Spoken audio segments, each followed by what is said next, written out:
देटाच्या हृदयाला दरारून घाम फुटावा अशी ती एक भयानक रात्र होती. शाळेचा आज पहिला दिवस होता. सुधीर आणि त्याचा लहान भाऊ महेश दोघेही शाळेची तयारी करत होते. आईनं जेवणाचा डबा भरून दिला होता. सुधीरला अस्वस्थ वाटत होतं, कारण तो पुन्हा त्याच वर्गात बसणार होता. त्याचे सगळे मित्र उत्तीर्ण होऊन पुढच्या वर्गात गेले होते, पण सुधीर नापास झाल्यामुळं पुन्हा त्याच 9व्या इयत्तेत राहिला होता. आणि मुख्य म्हणजे त्याचा लहान भाऊ महेशही आता त्याच्याच वर्गात शिकणार होता. दादा, काय झालं? आज अस्वस्थ वाटत आहेस? महेशने विचारलं. काय नाही रे, जरा डोकं दुखतंय. बाकी काही नाही, तू आवर लवकर, शाळेत जायला उशीर होतोय. आज पहिला दिवस आहे, वेळेवर शाळेत गेलं पाहिजे. पटापटा तयारी करून दोघंही शाळेला निघाली. घरातून शाळेत पोचेपर्यंत सुधीर महेशशी एकही शब्द बोलला नाही. महेशलाही काही विचारावं असं वाटलं नाही. दोघेही शाळेत पोचले आणि वर्गात येऊन बसले. सुधीरचा हा जुनाच वर्ग होता, फक्त सगळी मुलं नवीन होती. सुधीरनं त्याची भिरभिरती नजर पूर्ण वर्गभर फिरवली. सर्व मुलांच्या चेहऱ्यावर उत्सुकता आणि उत्साह दिसत होता. सुधीरला मात्र कशातच रस वाटत नव्हता. महेश, तू इथं पहिल्या किंवा दुसऱ्या बाकावर बैस, मी मागं बसेन. महेश काही बोलणार इतक्यात सुधीर मागल्या बाकाकडे वळला आणि शेवटच्या बाकड्यावर जाऊन बसला. तास चालू होण्यास अजून वेळ होता. सुधीरनं स्वभावावर नजर फिरवली. मुलांचा गडबड गोंधळ चालू होता. काही मुलं गप्पा मारत तर काही नवीन ओळखी करून घेत होती. मागील इयत्तेतील 2-3 मुलं त्याच्या नजरेस पडली, पण काही प्रतिसाद न देता तो गप्प बसून राहिला. काही वेळाने शाळा भरल्याची घंटा वाजली. वर्ग शिक्षक वर्गात आले. प्रार्थना झाल्यानंतर वर्ग शिक्षकांनी आपली ओळख मुलांना करून दिली, तसेच मुलांची ओळख करून घेऊ लागले. एक एक विद्यार्थी आपली ओळख करून देऊ लागला. सुधीरची पाळी आली. त्यावर सुधीर उभा राहिला. तेव्हा वर्ग शिक्षक म्हणाले, काय सुधीरराव, तुमची ओळख करून द्यायची गरज नाही बरं का मुलांनो, हे तुमचे सिनियर गेल्या वर्षापासून याच वर्गात आहेत. मास्तर बोलत होते. सुधीरला एक एक शब्द काट्यासारखा टोचू लागला. त्याचं हृदय जोरजोरात धडधडू लागलं. डोक्यात मुंग्या शिरू लागल्याचा भास होऊ लागला. डोकं थरथरू लागलं. हातापायाला कंप सुटला होता. उभ्या जागीच पडतोय की काय असा भास होऊ लागला. नामुष्कीनं सुधीर खाली मान घालून उभा होता. शेवटी एकदाचा मास्तरांनी त्याला बसण्यास सांगितलं आणि तो खाली बसला. दिवसभर शाळेत त्याचं लक्ष लागत नव्हतं. संध्याकाळी शाळा सुटल्यावर सुधीर आणि महेश घरी आले. जेवण खाणं आटपून सुधीर बाहेर खोलीत येऊन बसला. शाळेतून आल्यापासून सुधीर फारसा काही बोलला नव्हता. आपली अस्वस्थता तो आपल्याकडेच ठेवून गप्प बसला होता. सुधीर, असा का गप्प बसला आहेस? सुधीरच्या वडिलांनी विचारलं. काय नाही बाबा, जरा डोकं दुखतंय.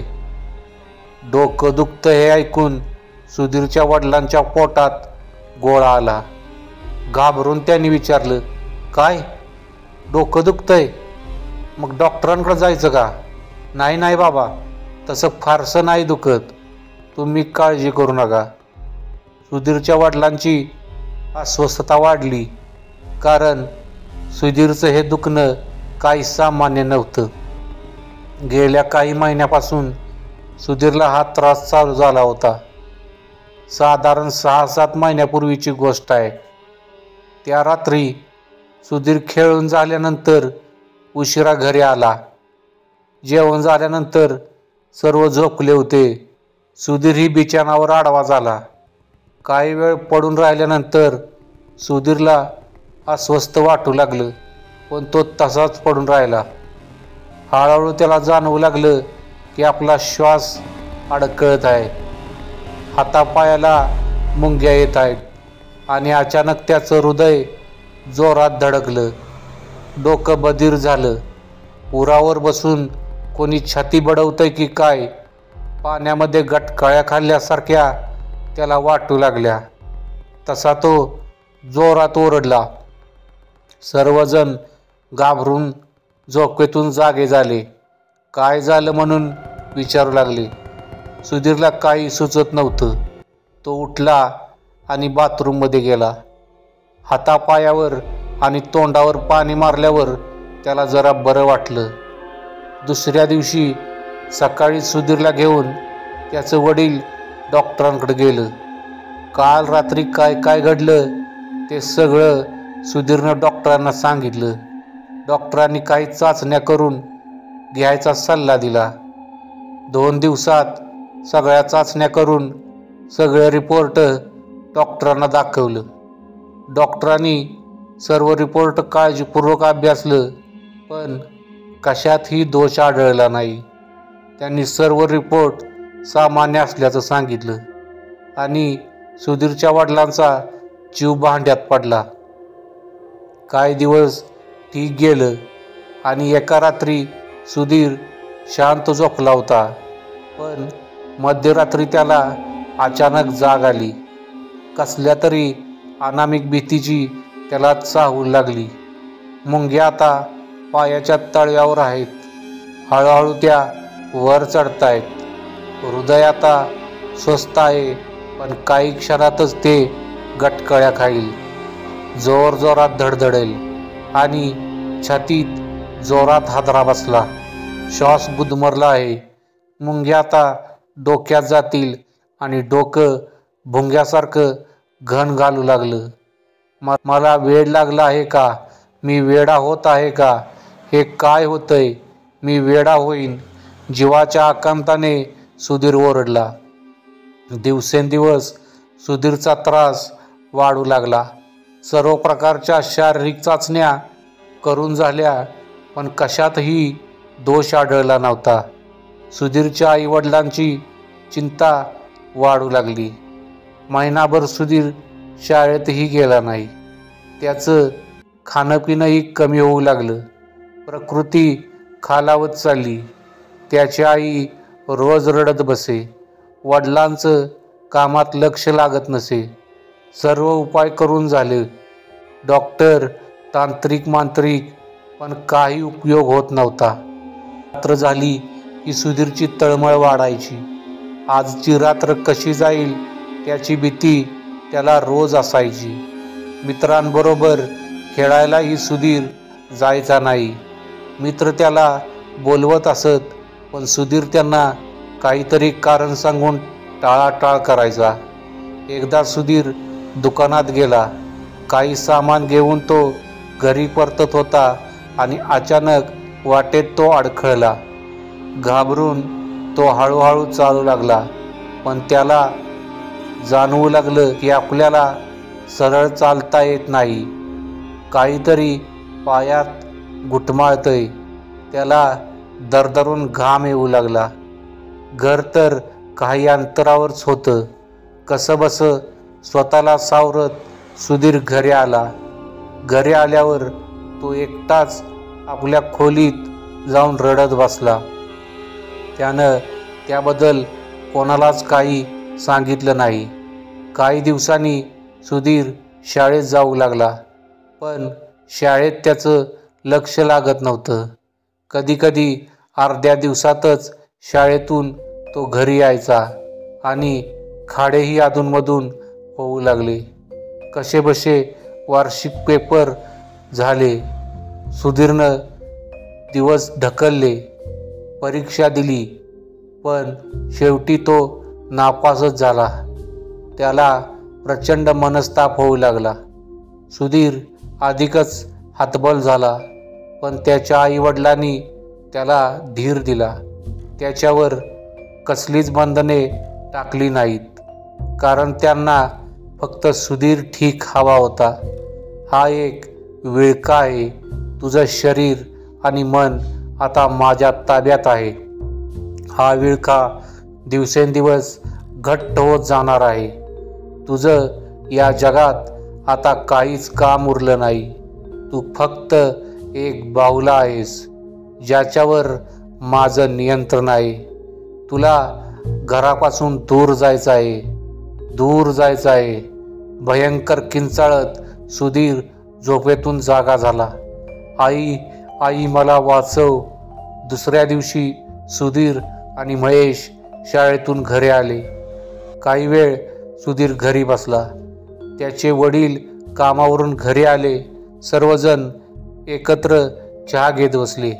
आई, बाबा, मला आता बरं वाटतंय. मला आता कसलाच त्रास होत नाही. सुधीर, तू बरा तर आम्ही बरं बाळा. पण तुला कसलाही त्रास झाला तर आम्हाला सांगत जा.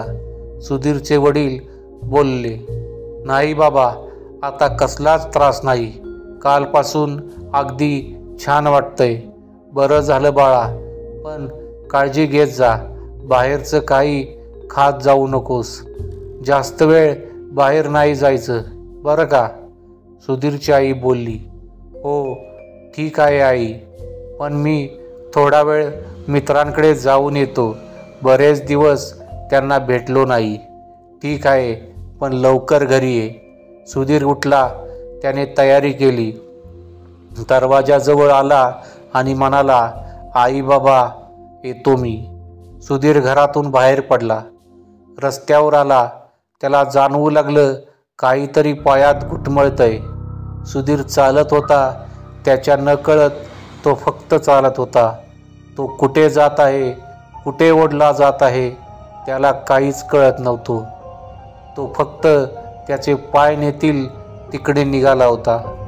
बराच वेळ झाला. सुधीर अजून घरी का आला नाही?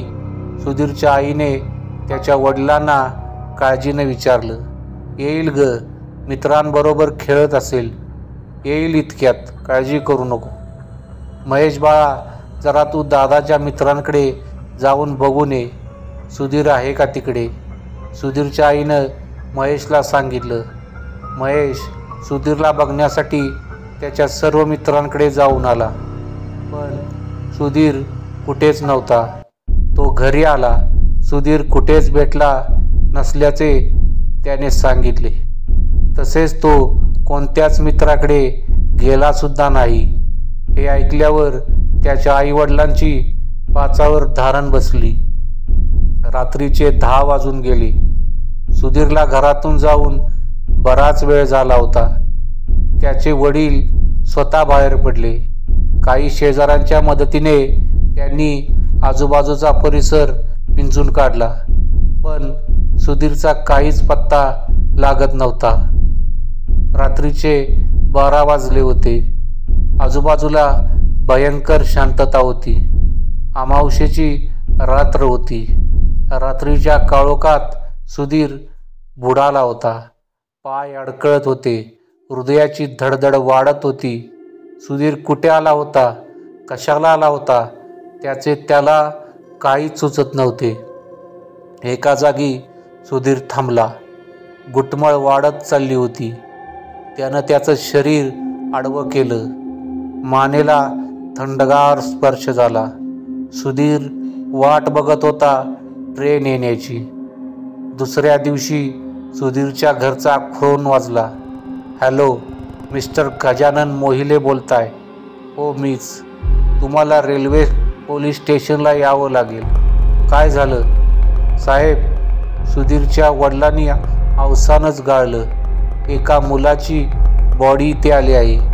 काल रात्री अपघातात त्याला मरण आलं. तुम्ही येऊन ओळख पटवून.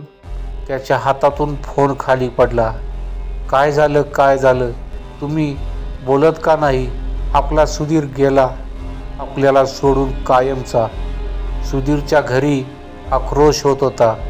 सुधीरची आई ऊर फुटेस्तोवर रडत होती. सुधीरचे वडील कसेबसे स्वतःला सावरत त्याच्या आईचे सांत्वन करीत होते. माणसांची गर्दी जमा होत होती. सुधीरचे शव अजून आणले नव्हते. काही वेळातच सुधीरचे शव आणले. त्या शवाकडे पाहून सुधीरच्या वडिलांचाही बांध फुटला आणि ते धाय मोकलून रडू लागले. महेश आतील रूमच्या एका कोपऱ्यात गुडघ्यात डोकं खुपसून रडत बसला होता. बाहेर येण्याचा त्याला धीर होत नव्हता. छाती जोरजोरात धडधडत होती. हातापायाला मुंग्या येऊ लागल्या होत्या.